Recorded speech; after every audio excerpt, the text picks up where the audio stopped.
നമസ്കാരം. Alpha palliative care daily ന്യൂസിലേക്ക് സ്വാഗതം. പ്രധാന വാർത്തകൾ. ആൽഫ തൃശൂർ സെന്ററിന്റെ നേതൃത്വത്തിൽ വോളണ്ടിയർമാരും സ്റ്റാഫും അടങ്ങുന്ന സംഘം വിനോദയാത്ര നടത്തി. Athirappilly, Vazhachal, Malakkappara, Valparai, upper Sholayar dam, Aliyar dam എന്നിവിടങ്ങളിലേക്കായിരുന്നു വിനോദയാത്ര. തുടർന്ന് പൊള്ളാച്ചി വഴി തൃശൂരിലേക്ക് മടങ്ങി.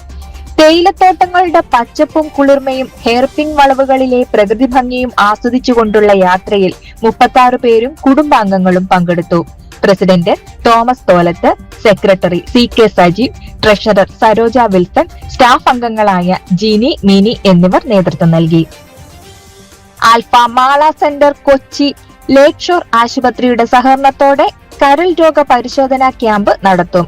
മെയ് 30 ശനിയാഴ്ച ആൽഫ മാള സെന്ററിൽ നടക്കുന്ന ക്യാമ്പിൽ ആദ്യം രജിസ്റ്റർ ചെയ്യുന്ന 100 പേർക്കാണ് അവസരം ലഭിക്കുക. വിദഗ്ധരായ ഡോക്ടർമാരുടെ സംഘമാണ് ക്യാമ്പ് നയിക്കുന്നതെന്ന് ഭാരവാഹികളായ president AA Ashraf, secretary Lissy Johny, treasurer Harshad Pulikkal എന്നിവർ അറിയിച്ചു. ആൽഫ നെടുമങ്ങാട് സെന്ററിന് പിന്തുണയുമായി അഗ്നിരക്ഷാ സേനാംഗങ്ങൾ.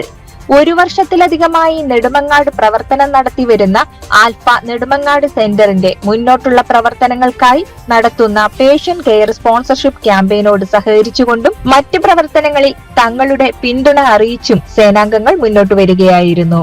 സ്റ്റേഷൻ ഓഫീസർമാരായ ജയചന്ദ്രൻ, ജയദേവൻ, ഫയർ റെസ്ക്യൂ ഓഫീസർമാരായ മനോജ്, അജേഷ് കുമാർ, അലോഷ്യസ്, വിഷ്ണു, രാഹുൽ, അരുൺ, വിനോദ്, സുജിത് കൃഷ്ണൻ, നിസാം, ശ്രീകുമാരി എന്നിവരാണ് ക്യാമ്പയിനോട് സഹകരിച്ച് മുന്നോട്ട് വന്നത്.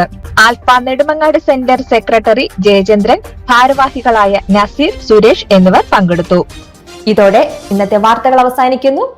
ജയ് ഹിന്ദ്.